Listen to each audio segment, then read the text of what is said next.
we had our usual station meeting this morning, and Giglio dropped a hell of a take on us today. Was it really that controversial? I mean, I thought it was. I think it kind of.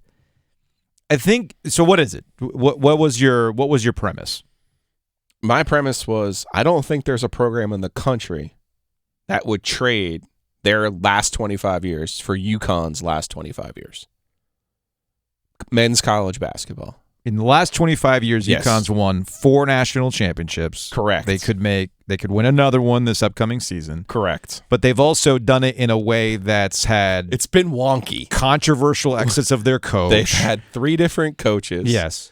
They've had 2 different conferences. Mm-hmm. They've done it by missing the tournament more than a Carolina, than a Duke, than a Kansas. So the consistency is not there. It's absolutely not there. But ultimately, what are we talking about? Why are we here? How many times have we talked about there's a different standard at Duke? There's a different standard at Carolina. Yeah. And correct me if I'm wrong, but that standard is to win the damn thing. It ain't to be, but we got there every year. I don't know if it's... but we're number 1 in followers on Twitter. No. But we had the greatest coach of all time, who then lost his last 2 games to his rival. So I'm just curious, what are we here for? Because I know what I'm here for.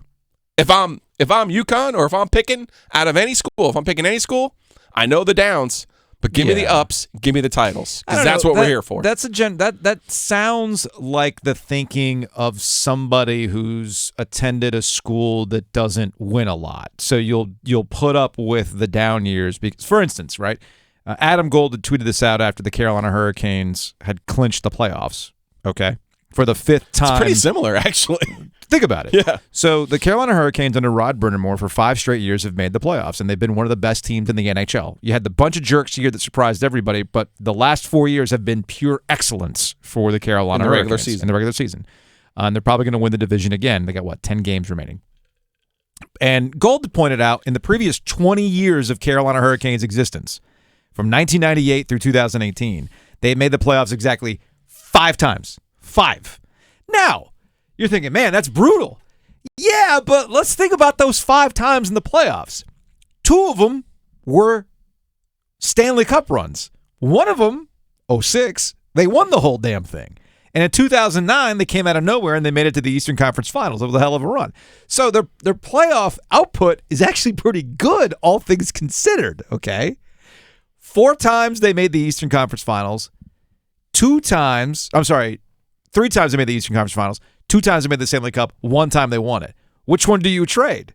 Making the playoffs every year, or hey man, when we get there, we're going to make it to the Cup. So I get. But what would be the standard in hockey? I guess to bring it back to college basketball, we're talking about the very best programs. So the Canes have not consistently been one of the very best, which programs. is what makes sense for UConn. Of course, that's the most UConn thing ever. Is anybody thinking about UConn basketball? Being the best, or any time. Right. Like, how often are people really thinking about UConn? But if I say UConn basketball to somebody on the street today, what do you think they're going to say? The women. They're going to bring up the women's team. I'm not bringing it up as a knock. Sure. I'm simply pointing out that what Gino Auriemma has built at UConn is the excellence. What Gino Auriemma has done with that program has put a stamp on what UConn athletics is, not their sorry-ass football team. And that sad Husky. It is the straight up, that's the standard, is what Gino Auriemma has done. Big bowl game. Oh, yeah, I forgot about that. And there was that time they ripped off NC State's Tri-Wolf. All right, so the 6 Final Fours for UConn. Now, this would be the start of the 98-99 season. Also, look who they've beaten in those championship games. That's where we can get to some pluses and minuses for all of these, right? 98-99 is the first year we're going to start these 25-year run. Okay? Yeah. So Carolina has the most Final Fours of the group. That's 7. Michigan State has 1 more than they do nationally, but of this group, Carolina. The national titles, UConn has the most with 4. The 99 title was arguably over K's best team. That 99 team was a murder ball squad that just didn't know how to play a close game. Sure. UConn beats them in the title game. UConn then beats another Duke team in the Final Four in 04, and in 14 they beat Kentucky. So of the peer group, UConn not only has the most titles, but they have a title over Duke and Kentucky out of the peer group. That's a pretty good argument. Now, it is. Now, they have missed the tournament 8 times over that span, which is the most of those blue blood programs. For Duke, if you look at Duke, and I think this is the one I would listen to the most, is Duke. 6 Final Fours, 1 behind. 3 titles right now, 1 behind. The thing about I think Duke has going for them, the pros that they've produced in this 25-year span. I think Duke has had the dudes. Kentucky, I would listen to their list. Sure. Devin Booker, of course. Anthony Davis, of course. But you think about the guys who came through Duke in this 25-year period, that's the argument I would listen to. Carolina has had Roy Williams, an unbelievable coach. They've had some good college players, but they haven't done it with great pros. No, they haven't. In this window again. Think about how many, which program would you rather be all-time conversations that Carolina regularly wins because of, well, we had Michael Jordan and you didn't. Sure. I'm not saying Zion Williamson is that. So let's strip but out. I think Duke has had the best pros over this period. So I think that's part of their argument. So to me, 99% of college basketball fans would take what UConn has done in the last 25 years. 99%. 99%. You're saying Carolina and Duke wouldn't trade with them. Absolutely not. Because you talk about the standard being, you love bringing up the standard being the standard, but the standard goes beyond just the very lowest common denominator of chips. How many chips do you have? How many banners do you have? Well, there's a lot of other things that go along with it, okay? There's sustained excellence in the regular season. There's ACC championships, which still matter. Because Duke and Carolina really care about the regular season. Come on. Well, I mean, no, they don't. They care about the ACC championship. They care about the ACC tournament. I know Duke does. Duke.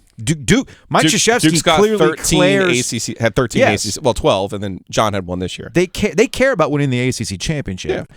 And at Carolina's got 10 regular seasons over that time. Yeah, and they care about those types of things too. And it's not just about Michael Jordan. I do think there's an appreciation at Carolina for the guys who are truly Carolina men, okay? Like it's almost a Michigan man type thing, where if you stick around North Carolina long enough, you're going to be beloved. Look at their bench. The bench is very much like that. Or look, Sean May. I mean, come on, man. Why do you think that? Why do you think that 16-17 carryover is such a beloved group? Because those guys stuck it through. Absolutely. So I think there's an element of the family that they're really in on the family who gets to come back and everything else. So that's why I say Duke and Carolina are the two that UConn. There's no way they would trade it out for what UConn's doing. We'll just look at it the other way, right? So Carolina did beat Michigan State 09. Yeah. They should probably be in my list. They're not. Illinois, who cares? 17, they beat Gonzaga, fine. So that you still kind of have to give UConn the edge over who they actually beat. Now, one knock against UConn, and I tweeted this earlier this week when I realized that everyone's bracket was going up in flames. The same thing happened in 2014. The same thing happened in 2011. It just so happened those were also the years that UConn won the national title. So when in doubt, when the bracket starts to go ablaze, you should really then look towards Storrs, Connecticut, because that's where the champ's going to be.